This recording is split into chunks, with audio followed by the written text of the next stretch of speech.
CM বলছে বিভিন্ন জায়গায় ভুতুড়ে ভোটার বাড়ানো হচ্ছে। মমতা বন্দ্যোপাধ্যায় ভোট আসছে দেখে এখন থেকে শুরু করে দিয়েছে যেভাবে হোক হিন্দু বাঙালিদের ভোটার লিস্ট থেকে নাম কাটার জন্য। এবং আমি বলে দিচ্ছি মেন টার্গেট থাকবে যারা পশ্চিমবঙ্গে বসবাসকারী হিন্দু নন বেঙ্গলি আছে, অর্থাৎ হিন্দিভাষী আছে। আপনারা জানেন প্রচুর শিলিগুড়িতে, শ্রীরামপুরে, হাওড়াতে, হুগলিতে প্রচুর হিন্দিভাষী ভোটার আছে। তাদেরকে বিহারি তকমা দিয়ে, উত্তরপ্রদেশের তকমা দিয়ে তাদের নাম কেটে দেওয়া, হিন্দু বাঙালিদের নাম কেটে দেওয়ার একটা চক্রান্ত মমতা বন্দ্যোপাধ্যায় করছেন।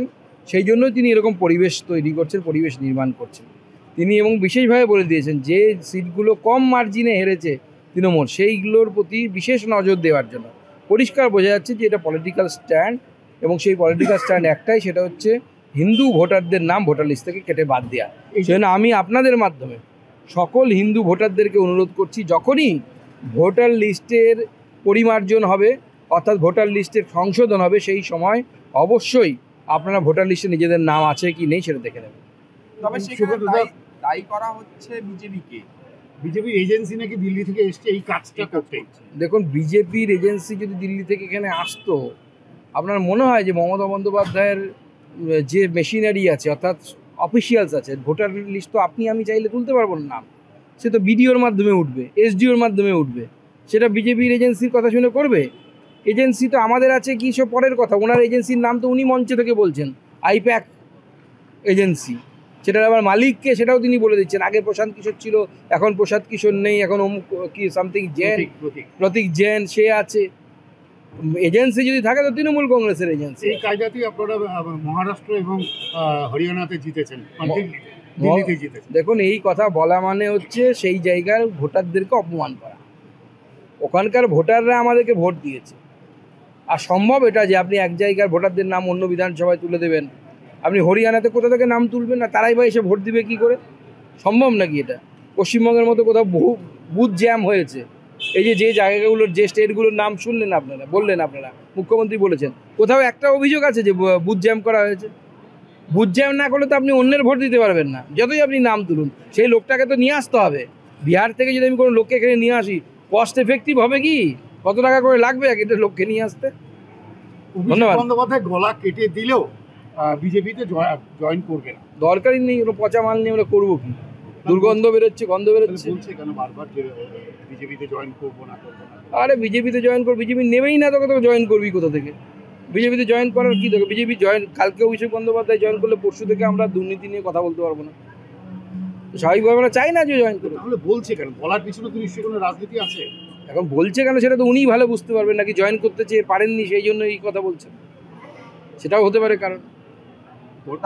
দাদা, আরেকটা বিষয় যেখানে মমতা বন্দ্যোপাধ্যায় বারংবার বলছে সরকারি জমি দখল করতে রুখতে, সেখানে ঠিক সেই জায়গায় দাঁড়িয়ে ফাঁসি দেওয়ার হিটমনি সিংহজোড়া গ্রাম পঞ্চায়েতের প্রধান জগন্নাথ রায় তিনি খাস জমি পাইয়ে দিচ্ছে দখলদারকে এবং পজিশন সার্টিফিকেট দেওয়া। লোকাল লিডারশিপ বলবো, প্রধান নিয়ে আমি বলবো। আর কিছু চলো, আরেকটা বিষয় যেটা হলো প্রধানমন্ত্রী মাতৃ সুরক্ষা যোজনার যে টাকা, সেই টাকা প্রসূতিরা পাচ্ছে না। তারা অভিযোগ জানিয়েছে বিওমইচকে, কি বলবেন? দেখুন, এখানে রাজ্য সরকারি যে মেশিনারি আছে তারা ঠিকমতো কাজ করছে না বলে পাচ্ছে না।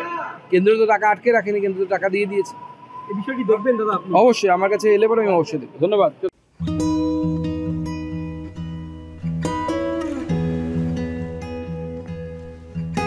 समय में रोपे को बिरु वाले बेला बेला मलजल पाए एक दिन रूख भैरो फल फूल दिन छ तेसरी नहीं एसआईपी में ससानु रकम लगाउनु गर्दी गरी ती रकम हरू भविष्य में ठूलो रूप लिन सक्छ एवं तपाईले धनवान पनि बनाउन सक्छ।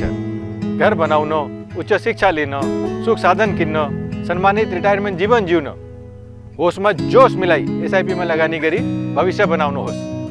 म्यूचुअल फंड निवेश बाजार के जोखिमों के अधीन है। योजना से जुड़े सभी दस्तावेजों को ध्यान से पढ़ें। शादी का हो या प्री वेडिंग शूट, यादों में रंग भरना है जरूर। प्रोडक्ट्स हो या कोई नया ब्रांड, चमक उठेगा सबका नाम। हर वीडियो में मिले सिने मैजिक, हर फ्रेम को बनाए एक सीड वेब्स पर करो यकीन, हर पल को बनाए ये हसीन। Somani, DG vision and productions, हर पल हर फ्रेम बस आपके नाम। Welcome to Ganpati Dwarika Gallery, your world of wonder, where every brick builds a story of growth. With innovative design and world-class amenities, it's a space set to redefine business success. Ganpati Dwarika Gallery, coming soon to Siliguri. 6 টাকায় 1 কোটি কোটি টাকা 6 টাকায় মাত্র 6 টাকায় 1 কোটি। হ্যাঁ সত্যি, কিনুন deer সাপ্তাহিক লটারি মাত্র 6 টাকায় আর পেয়ে যান প্রথম পুরস্কার 1 কোটি টাকা।